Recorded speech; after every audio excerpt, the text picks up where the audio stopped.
So this actually equals 1 over 2m to the what power? You could do it like that. Oh, no, you don't flip. If you get rid of the negative, you flip what's on the inside. So now, what? What'd you say? That's fine. So what does that mean? That means the square root of that thing cubed. The square root. Now, the thing is, are there any big numbers to break down in this one? No. So all they're asking you on this one, what number is this? Is 45. They're just asking you write with radicals. Write with radicals. So what could you do at this point? You just do 1 over that thing, right? So it's going to be the square root of 2m to the what power? To the third. Why don't you do the square root of the whole thing? You do, but what's the square root of 1? So if I ready? You ready? Like what if I did it over the whole Oh, you wanted to do this. You wanted to do 1 over 2m like this into the square root cube. That's fine. Totally fine. Sure. Totally fine. I actually kind of like that better without this. You don't really need these, right? Yeah. That's fine. Like it. Good job. What power is 4 thirds? To the 1/4. So this is w to the third to the what?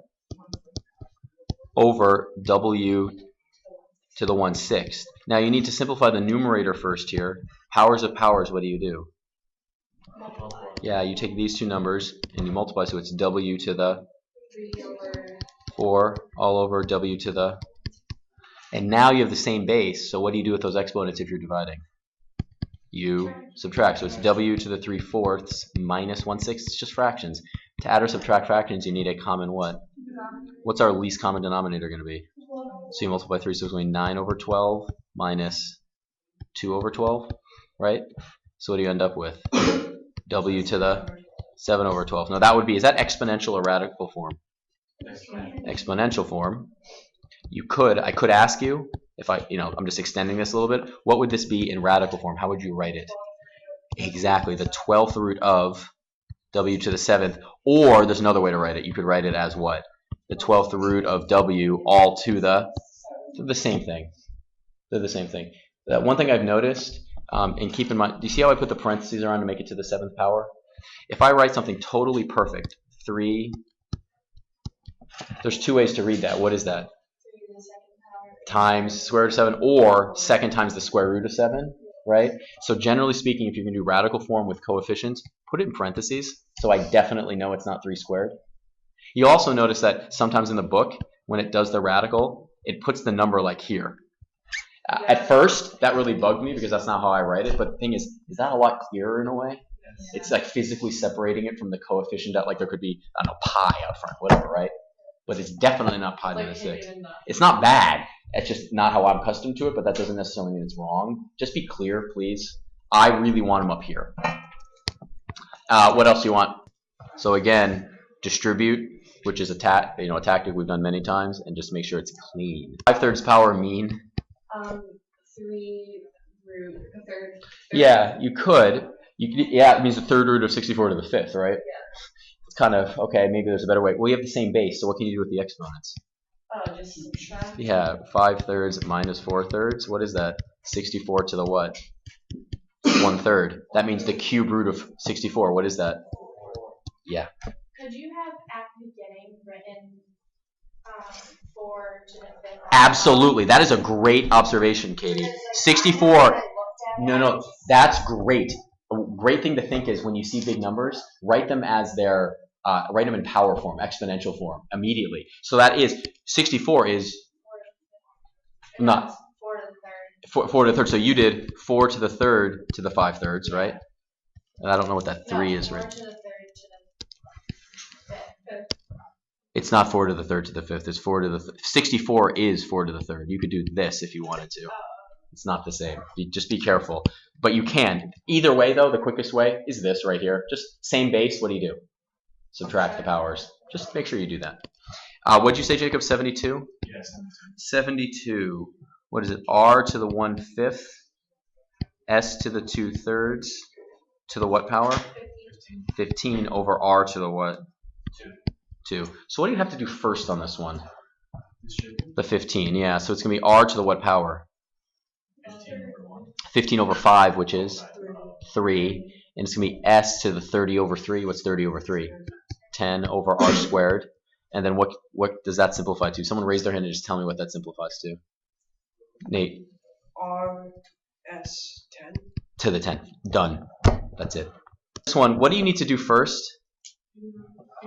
Distribute, right? So you have 3z to the 5/8 plus 5/8 plus 5z to the 5/8 plus what? 11/8. Well, 5/8 plus 5/8 is what? 10/8 plus 5z to the... And you're not quite done because can you always simplify fractions if you have fractions that can be simplified? Yeah. That was a weird logic.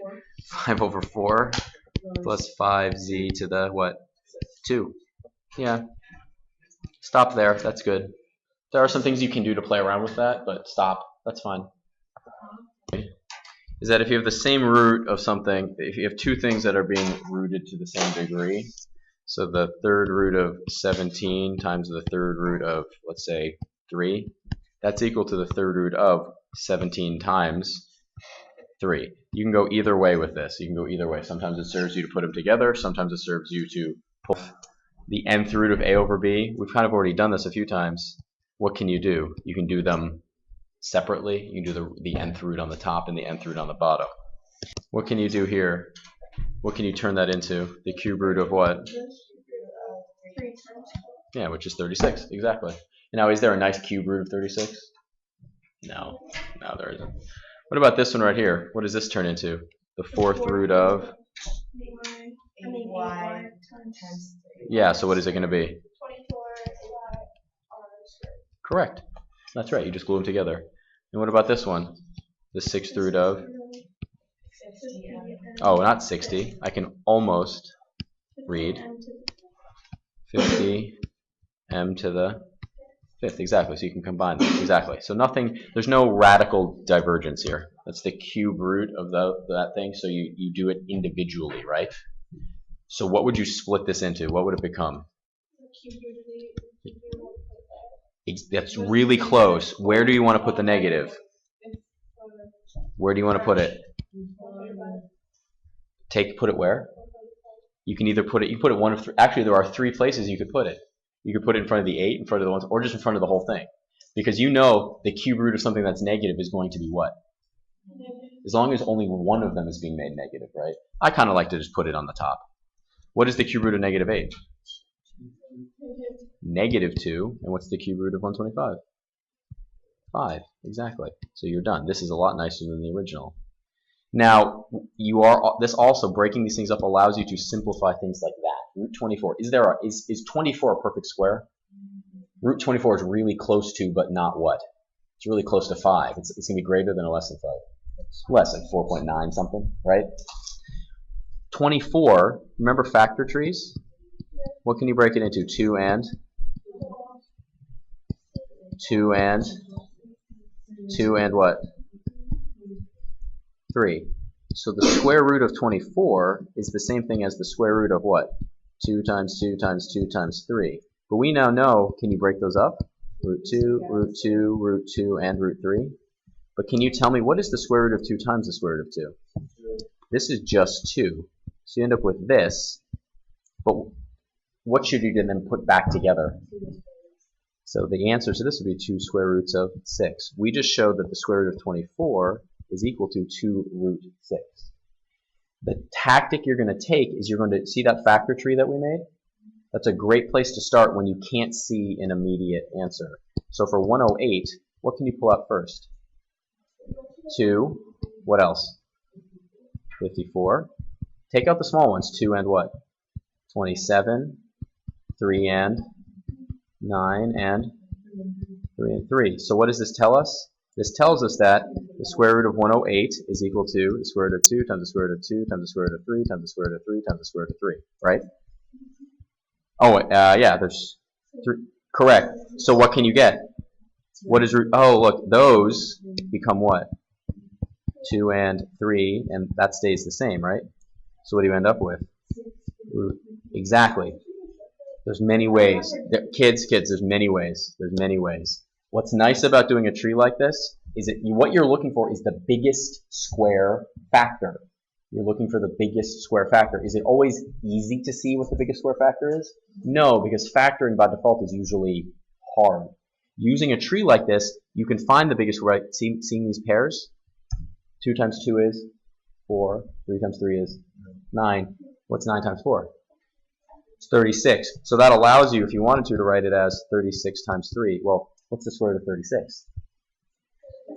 That's where it comes from. This is a way of finding the biggest possible factor that you want. So how about cube root of 16? What's going to change here? What's the big difference here with this one, with cube root of 16? It's not square root anymore, right? But what is 16? 2 and 8, 2 and 4, 2 and 2. So this is the cube root of 2 times the cube root of 2 times the cube root of 2 times the cube root of 2. But what is 3 cube roots of 2 together equal?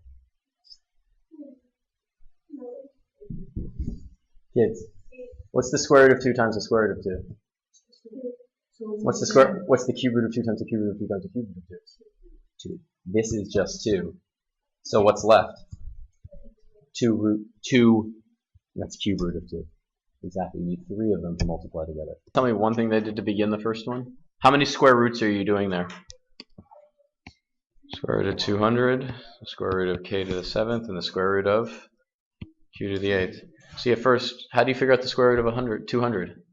102. Yeah, so what's it? Yeah, this is going to be the square root of 100 times the square root of 2. So what is that?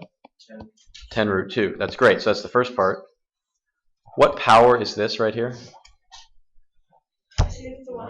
1/2. So you could write it as k to the what power? 7 over 2. And this could be q to the, but what is q to the 8 over 2?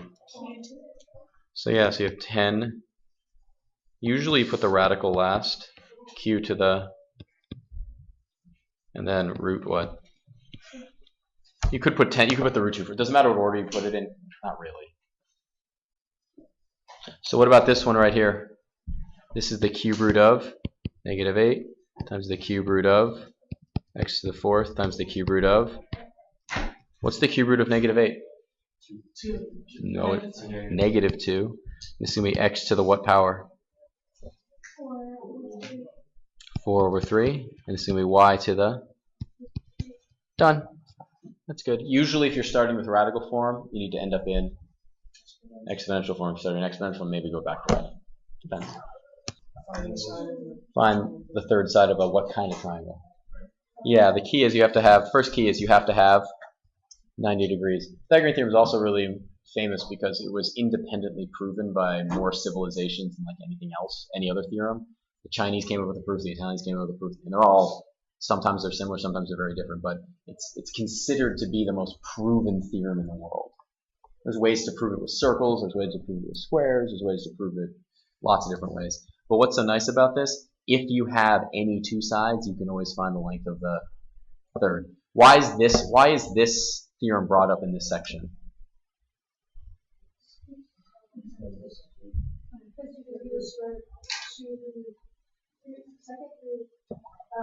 So what do you know? 6 squared plus is c squared. So you have 36 plus 16 is equal to c squared. So c squared is equal to what?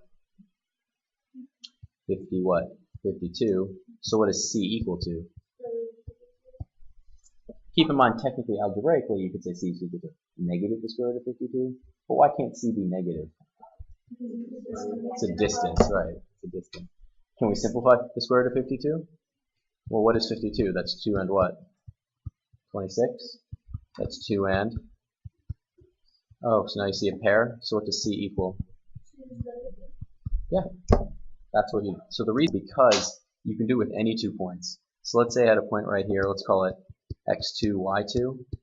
Let's call this point x1 and x1 what? y1. Like this. How do I go about finding, well, if I want to find the distance, let's draw the distance. Here's the distance. What can I also form? A third point. So I could have this and this. Can someone tell me what this point is right here? What's the x value at this point? What's the x value at that point? We'll call that point A, B, and call this point C. X what? No, it's x what? It's straight below this one. So what is it? Exactly, it's x2. What's the y value? What is it? y1, right?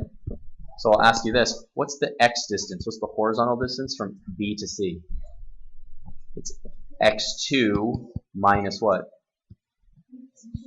x1. What's the distance going to be from A to C? y2 minus y1. So do we have a right triangle right here? So what's the length of the base? x2 minus x1 squared plus, what's the height? y2 minus y1 equals our distance squared. So if we wanted the distance, what is it?